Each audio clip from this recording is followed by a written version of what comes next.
Ini penting saya utarakan supaya clear. Jadi agama itu gak usah diotak-atik. Ya itu tadi, misalnya imam sholat itu lelaki. Ya sudah lelaki. Lelaki itu apa? Yang punya alat kelamin lelaki. Jangan dibalik ini. Yang dikatakan lelaki itu orang kuat. Sehingga meskipun perempuan kalau kuat, misalnya perempuan anggota poluan, lelakinya cemen, idiot, maka imamnya perempuan gitu. Karena makna lelaki adalah kuat. Ini keruwetan. Jadi agama itu tidak seperti itu. Nah sekarang kembali ke pilihan. Yang dikatakan pilihan itu orang hebat. Apa yang dipilih? Apa berdasar definisi? Apa berdasar kehendak yang milih? Udah kok mulai do pinter, tumben do pinter. Alam raya ini milik Allah. Dan semua di alam raya ini milik Allah. Maka dipilih tidak dipilih itu terserah yang punya apa terserah kita. Apa terserah kriteria, apa terserah definisi. Dalam konteks kita sebagai objek diambil, tentu terserah yang punya.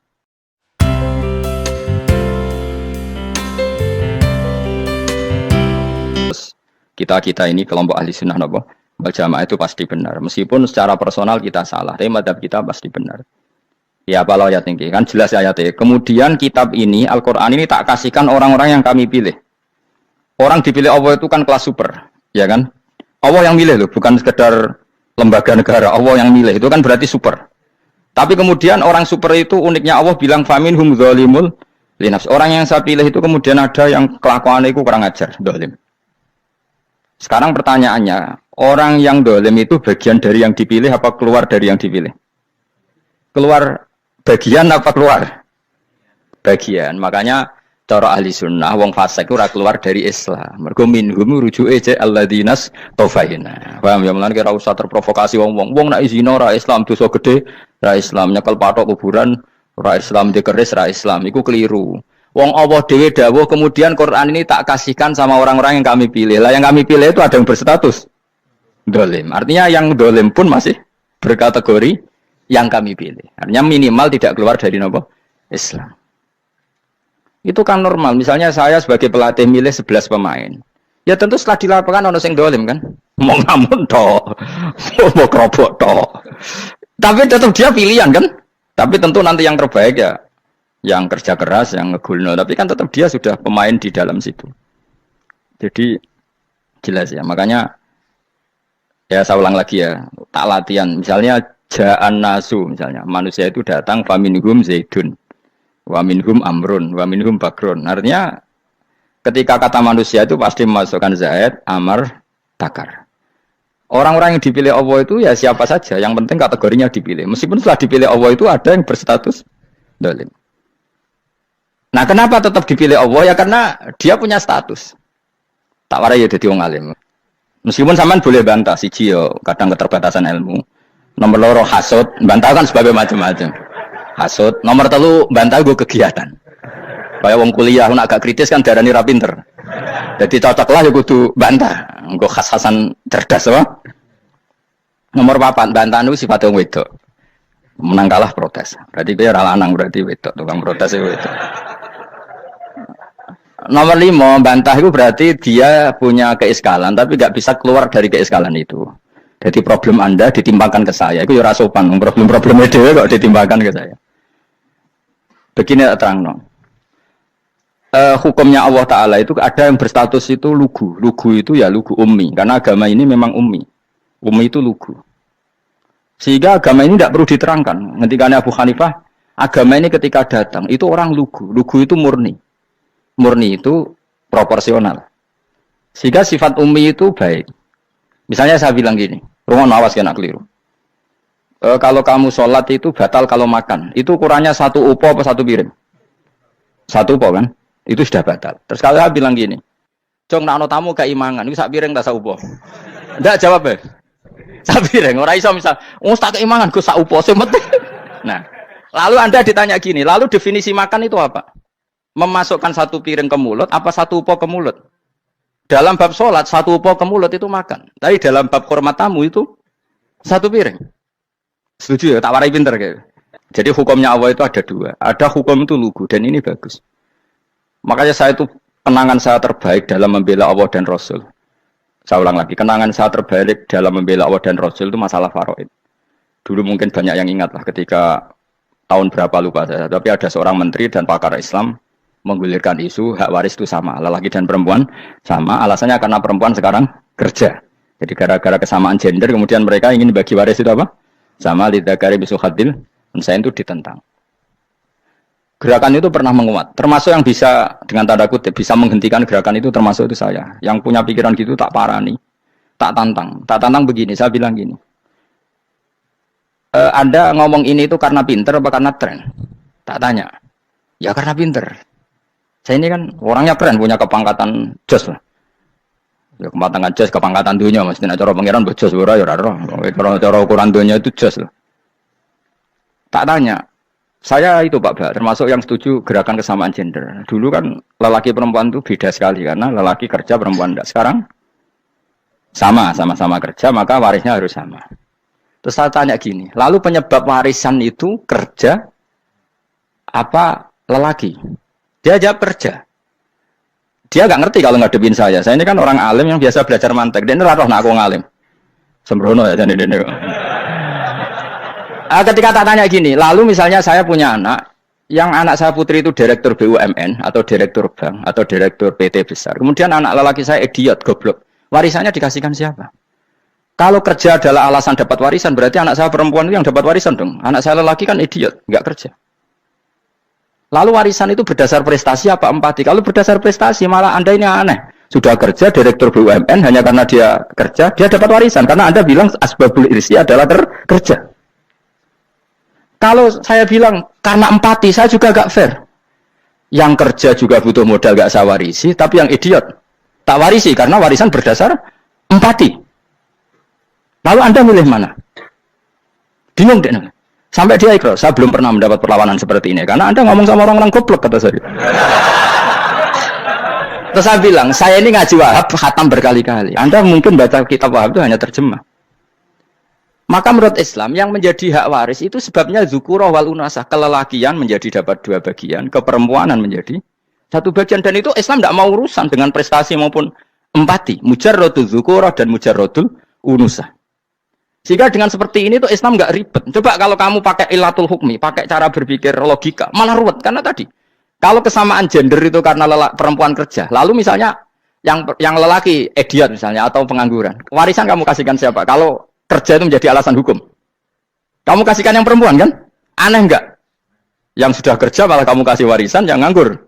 Enggak. Berarti berdasar prestasi. Atau berdasar empati. Kalau kamu dapat warisan, idiot dulu dong. Idiot dulu, goblok dulu, kecelakaan dulu, baru dapat warisan. Karena dapat empati, yang sudah PNS enggak perlu dapat warisan. Karena sudah juga ruwet. Oke, seperti ini ruwet enggak? Ruwet. Nah. Kata Imam Haromen gurunya Ghazali, agama itu kadang dinul ajais. Kita ikut yang lugu saja. Allah bilang lelaki dapat 2 bagian dari perempuan, ya lelaki ya yang punya alat kelamin, penis. Perempuan yang punya farji, ya sudah gitu aja, gak usah ruwet-ruwet. Kenapa begitu? Ya sudah seperti itu. Nanti lama-lama gini kalau diterusin. Ada seorang dokter fikih perempuan. Dia menguasai fikih sholat. Ruhin lanang tapi gak menguasai fikih sholat. Rohnya mau pesolatan misalnya. Lalu yang jadi imam siapa kalau berdasar prestasi? Perempuan dong, karena dia doktoral fikus sholat, dia menguasai aneh-anehnya sholat. Horo ibu masaili sholat dia menguasai. Sementara Rukin takut sholat apa Rukin? Pokoknya ini gugus ngadeg terus lugu, terus ngadeg male. Apa? Ada mulan. Nak salam ngalerian. Dia tahunya hanya itu dok.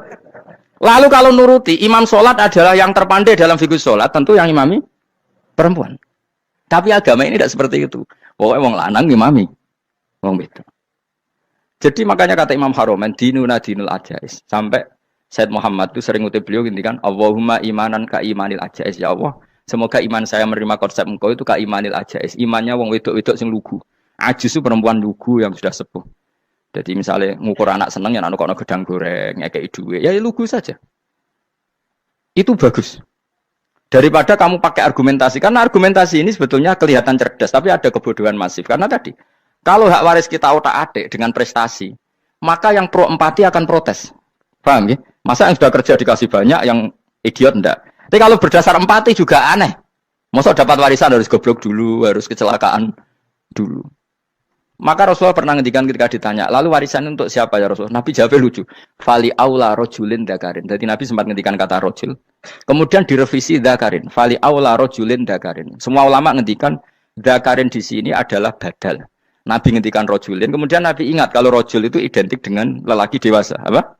Kemudian Nabi mengulang lagi zakarin, tidak harus dewasa, yang penting lelaki. Jadi meskipun baru lahir, kalau dalam keadaan baru lahir namanya apa? Kan zakarin kan? Belum bisa dikatakan rojul. Paham ya? Nabi ngulang 2 kali. Fali aula rojulin zakarin. Ini penting saya utarakan supaya clear.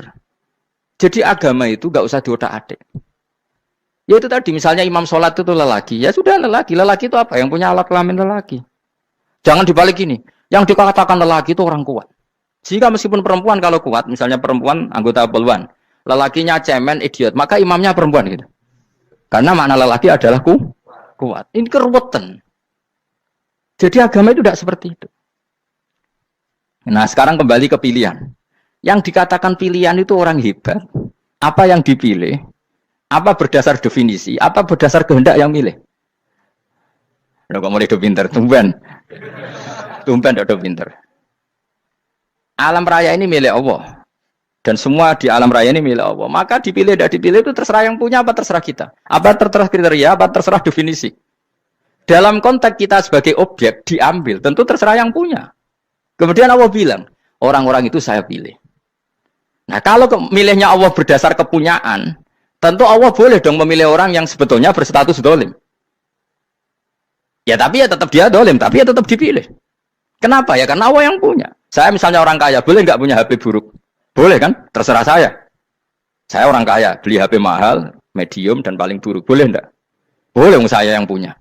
Nggak boleh, Gus, ini orang kaya harus beli HP yang mahal. Yang bilang harus siapa? Nah kegoblokan kita ini seperti ini. Nak wong sugih HP ini kudu larang. Nak wong alim kudu bojone ayu. Sing kudu darani kudu ayu ku sapa? Nak maji jalan yang tumbuh swarga. Lho kudu ku sing swargane mbahmu tapi kudu. Nah, kita ini sering berpikir ngatur Tuhan. Nah, Indonesia negara yang mayoritas muslim terus Islam Indonesia kudu dadi sampling Islam seluruh apa? Dunia. Ya ora usah sombong ngono ya keben. Mayoritas juga wonge kakean ngono ae ora perlu GR jadi sampling percontohan Islam internasional ora perlu ngono. Lah misalnya terus jadi contoh misalnya Masjid Haram niru Jumatan ning Indonesia berangkat mbek do rokokan. Bariku teki diusap-usap nang pojok pager. Lah misalnya wong Mekah terus do ngono kabeh karena mencontoh Islam Indonesia. Kacau gak? Ora usah GR ngono biasa wae. Napa? Biasa wae. Terus misalnya mencontoh Islam Indonesia, Indonesia anak jaran Wali Songo terus tahlilan nunggu nganti setengah jam. Lah terus raudhah dikepung ngono rak macet Mekah Madinah. Mergo agar ziarah Nabi terus lungguh apa? Sak jam. Nak ning wali sak jam ning Nabi 2 jam lah kira-kira gitu. Ya malah ngenyak Kanjeng Nabi dong. Nabi sekaruan afdhalul khalqi mbok donga wa maghfir lahu warhamhu. Iku malaikat sak langit misah. Ya Nabi kok donga di sepuro. Kowe tapi ya butuh sepuro. Enggak boleh doakan Nabi gitu enggak boleh. Wa sholli ala sayyidina Muhammad wa ala alihi enggak boleh pakai ighfir lahu. Masalahnya tahlilan apa alam donga iku terus kamu gunakan. Ya misalnya terjadi percontohan Islam dunia terus Nabi kabudut ditalkin, nak ditakoki waman rebuka piye. Terus Nabi warai waman Nabi yuka. Mesti Nabi yo pro, lah aku Nabi coba takoki. Jadi kita ini sering kumo luhur karena kita mayoritas terus jadi percontohan Ora usah ngono. Paham ya napa? Ndak usah ngono, mayoritas sae, tapi ora usah GR jadi apa? Percontohan internasional. Mungkin kalau masalah Islam damai ya bagus. Tapi itu kan tidak hanya Indonesia. Di mana-mana yang Islam damai juga banyak. Dan yang tukaran juga banyak. Toh yang tukaran nggak pernah maklumatkan diri ini percontohan janda. Ya biasa saja. Saya ulang lagi ya. Maka menurut saya nggak akan benar pendapat Khawarij atau pendapat Islam yang keras bahwa orang dosa besar itu keluar dari Islam. Karena ketika Allah mengatakan, kemudian aku pilihkan kitab ini, tak kasihkan orang-orang yang saya pilih. Itu diantara yang pertama adalah meskipun mereka sebagian tetap zalim. Artinya tetap zalim itu tidak menjadi dia keluar dari status Islam. Paham ya? Sekarang saya tanya, yang dikatakan warga Indonesia itu siapa? Ya siapapun yang bergeografis di Indonesia, lahir sebagai akta Indonesia, ya orang Indonesia. Kemudian ada yang penjahat, ada yang maling, kita penjara. Apa dia keluar dari kebangsaan Indonesia? Enggak kan? Sama ketika orang Islam menjadi zina dan fase koruptor, keluar dari Islam enggak? Enggak. Karena Allah tetap bilang faminhum. Apa? Faminhum. Jelas ya? Wes kayak ngarah Khawarij. Napa? Kalau Khawarij cara berpikir itu ekstrim. Setiap dosa besar itu mengeluarkan orang dari status Islam. Itu bahaya sekali. Karena nanti kalau itu iya, kita akan kehilangan banyak orang napa? Islam. Makanya Nabi nanti ngendikan, saya berharap yang nanti masuk surga dari umatku itu separuh, 2/3. Itu kata ulama-ulama. Kalau kita pakai mazhab Khawarij, orang Islam itu tidak sampai 1/3. Karena banyak yang keluar dari Islam. Duwe keris gak Islam, duwe akeh gak Islam. Ngelakoni jimat gak Islam, nyekel patok gak Islam, dosa gede gak Islam, korupsi gak Islam. Terlalu banyak yang kita usir dari Islam. Lalu kita ngusir atas nama apa? Coba. Kalau atas nama Tuhan, kamu tidak Tuhan. Atas nama wakil Tuhan, Tuhan tidak pernah mewakilkan ke Anda. Orang-orang mandate. Yang kita tahu dari Quran ya ayat ini, tsumma awrasnal kitabal ladzina astafaina min ibadina. Kemudian kitab ini tak kasihkan orang-orang yang saya pilih, dan orang yang saya pilih itu faminhum zalimul li nafsi. Dan sebagian dari itu adalah orang zalim, dan itu jelas bagian dari itu. Artinya keluar apa masuk? Keluar apa masuk? Masuk. Meskipun ya yang zalim tetap berstatus zalim, kayak warga Indonesia, ini semua warga Indonesia. Paham ya? Yang maling ya tetap warga Indonesia, meskipun ya tetap maling. Jelas ya?